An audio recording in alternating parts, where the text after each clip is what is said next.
everybody, and welcome to Westwood. Today we are making some natural fruit drinks.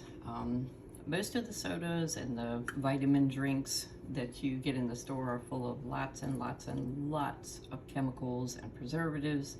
I'm going to show you guys an easy way to do this on your own.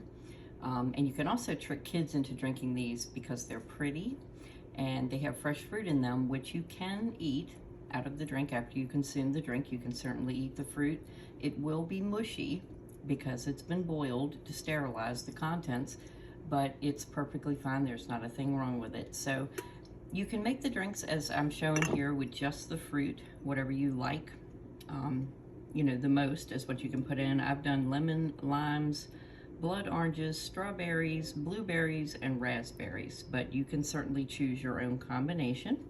Now, as an added bonus, I like to add liquid vitamins. I'm going to add a liquid vitamin D3. I'm going to add a B12. I'm going to add Sambucus. I'm going to add Echinacea. Everybody needs that. Good for the immune system. Sea moss is one of my favorites. And that should do it. So I've added all the fruits to the drinks. I've made sure that my fruit is very, very clean. My bottles are sterilized. If there are any yicky spots on it, cut those off. Leaves, you know, just anything weird, take it off. This is true across the board with canning. You want only the best to go into your products. So for each of these jars, you can add or not add a little bit of honey. If you like a little bit of white sugar, I don't recommend that because you're taking away the health benefits, but it's up to you. I'm not going to add a sweetener to these. I'm just going to add the vitamins, and then I'll be back. I'll show you guys how we preserve them.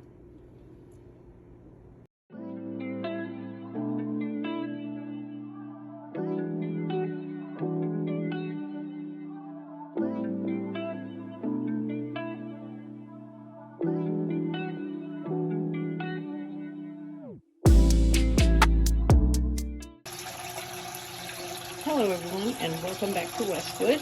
So we're going to get into the canning part of the process with their awesome fruit drinks that we made. And I wanted to mention to you guys, you can also make orange juice this way.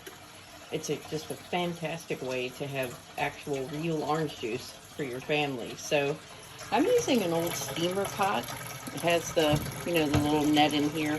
If you don't have that, put some dishcloths in the bottom, because you definitely don't want your bottles to crack from sitting on that hot surface. So what I'm doing now is I'm just going to put X amount of water in here, because I'm not going to know precisely how much I'm going to need until I put my jars in.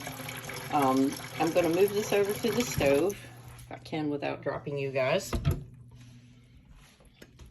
All right, so at this point, we're just going to place our jars in and give a little bit of space between them. We're gonna, after we get these all in here, if we need to, if I feel the need, I'm gonna take a dishcloth and kind of run it in between the bottles just to keep them from clanging together when they're boiling. Now, here's the cool part.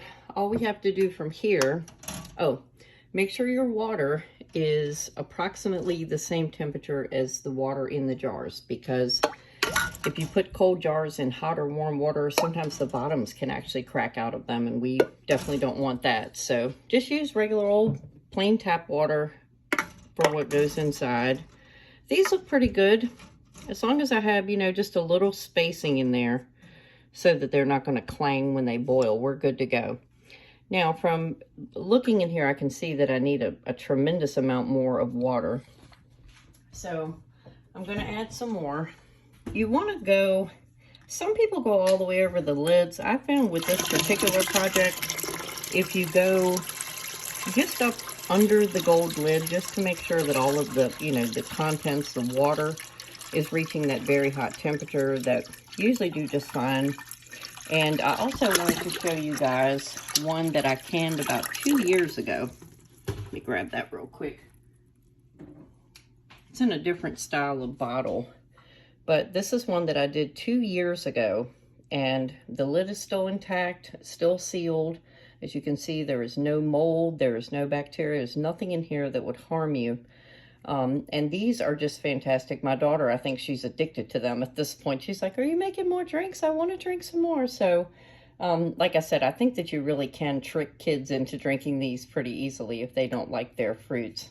So, what we're going to do after we get the water all the way to the level that we need, we're going to cut our burner on temperature high, and we're going to wait until these guys reach a rolling boil, which is like cooking pasta. That means that it is really boiling well.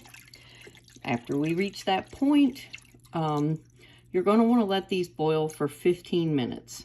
That's all you need. 15 minutes. And the only thing you need to do after that is leave the lid on, let it cool naturally, completely cool before you take them out. And once they are cool, I take them out, cover them up with a couple dish towels, let them sit overnight, and then the next day I check these seals. I want to make sure that all of these seals, like right now, if you push on them, they kind of go in and out. I want to make sure that all of these have sucked in, which means that my product is now properly preserved. So if you have any questions, hit me in the comments. I'm so happy to help you guys, and have fun with it. Try a lot of different variations. Put, you know, the fruit that you love. We've done kiwis.